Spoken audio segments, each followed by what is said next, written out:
Hati memiliki alasannya yang tidak diketahui oleh akal. Semua masalah umat manusia berasal dari ketidakmampuan manusia untuk duduk diam di sebuah ruangan sendirian.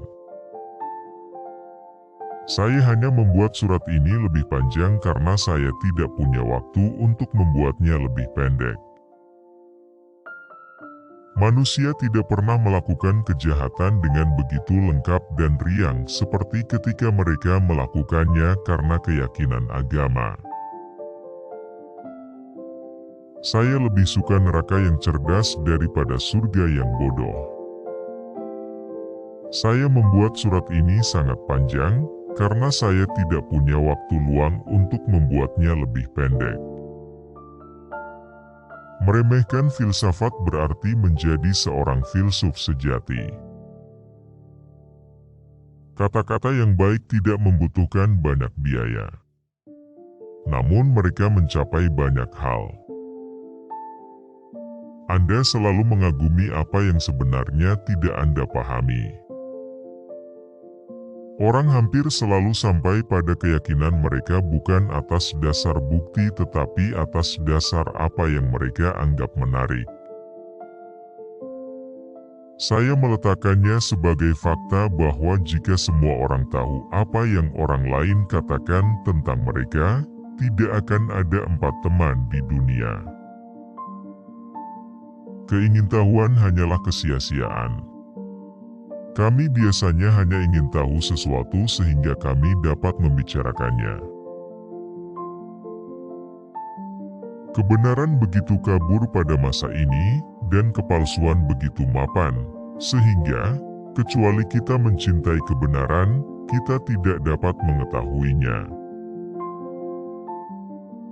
Beberapa persahabatan akan bertahan jika masing-masing tahu apa yang dikatakan temannya tentang dia di belakang punggungnya. Ketika seseorang tidak terlalu mencintai, dia tidak cukup mencintai. Pikiran yang tumpul tidak pernah intuitif atau matematis.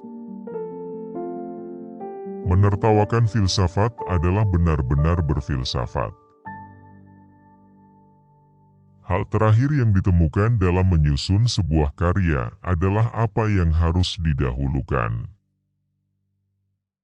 Kepekaan manusia terhadap hal-hal kecil dan ketidakpekaan terhadap yang terbesar adalah tanda-tanda kelainan yang aneh.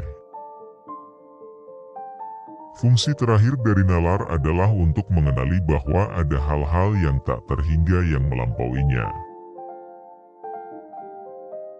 Adalah penyakit alami manusia untuk percaya bahwa ia memiliki kebenaran. Kami umumnya lebih baik dibujuk oleh alasan kita menemukan diri kita sendiri daripada yang diberikan kepada kita oleh orang lain. Hanya sedikit orang yang dengan rendah hati berbicara tentang kerendahan hati, kemurnian kesucian, secara skeptis tentang skeptisisme. Apakah Anda ingin orang-orang berpikir baik tentang Anda? Jangan berbicara baik tentang diri Anda. Hal-hal kecil menghibur kita karena hal-hal kecil menyusahkan kita. Semakin besar kecerdasan yang dimiliki seseorang, semakin banyak orisinalitas yang ditemukan pada pria. Orang biasa tidak menemukan perbedaan antara laki-laki. Manusia sama-sama tidak mampu melihat kehampaan dari mana ia muncul dan ketidakterbatasan di mana ia ditelan. Kejernihan pikiran juga berarti kejernihan nafsu. Inilah mengapa pikiran yang agung dan jernih mencintai dengan penuh semangat dan melihat dengan jelas apa yang dicintainya. Hati memiliki alasan yang tidak diketahui oleh akal. Kita mengetahui kebenaran bukan hanya dari akal, tetapi juga dari hati. Blaise Pascal. Adakah yang lebih bodoh dari itu seorang pria berhak membunuhku karena dia tinggal di seberang sungai dan penguasanya bertengkar denganku? meskipun aku tidak bertengkar dengannya.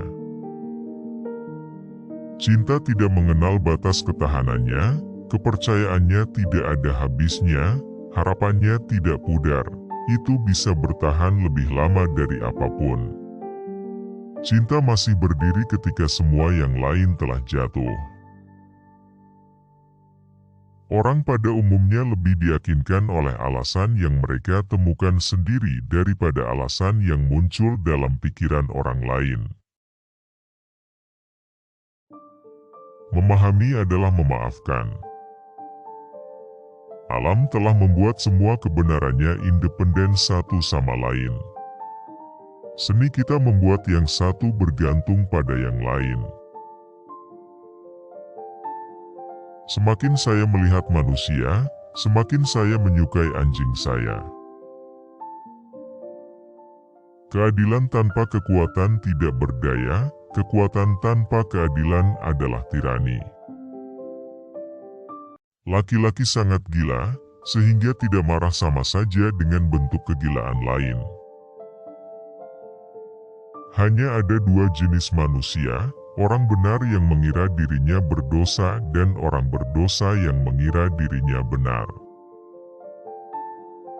Simetri adalah apa yang kita lihat sekilas, berdasarkan fakta bahwa tidak ada alasan untuk perbedaan.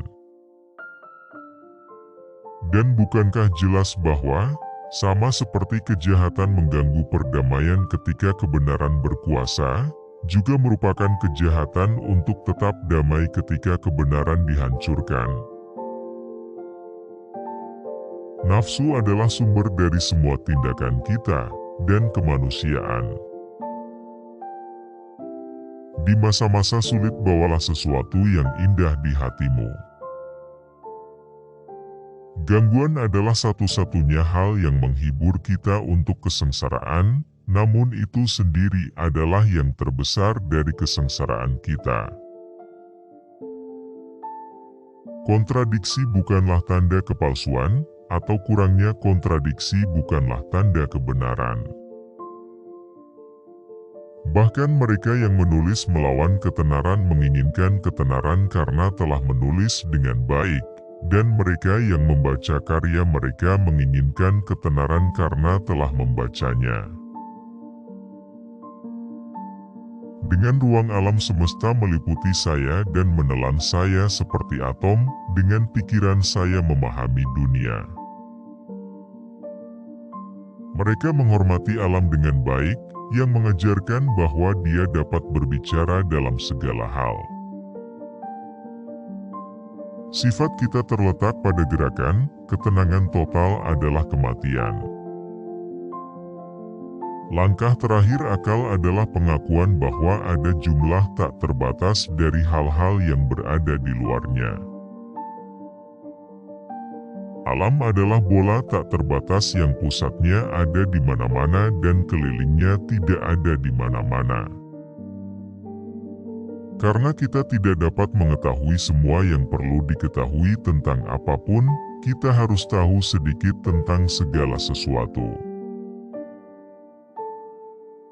Hati memiliki alasan yang tidak bisa diketahui oleh akal.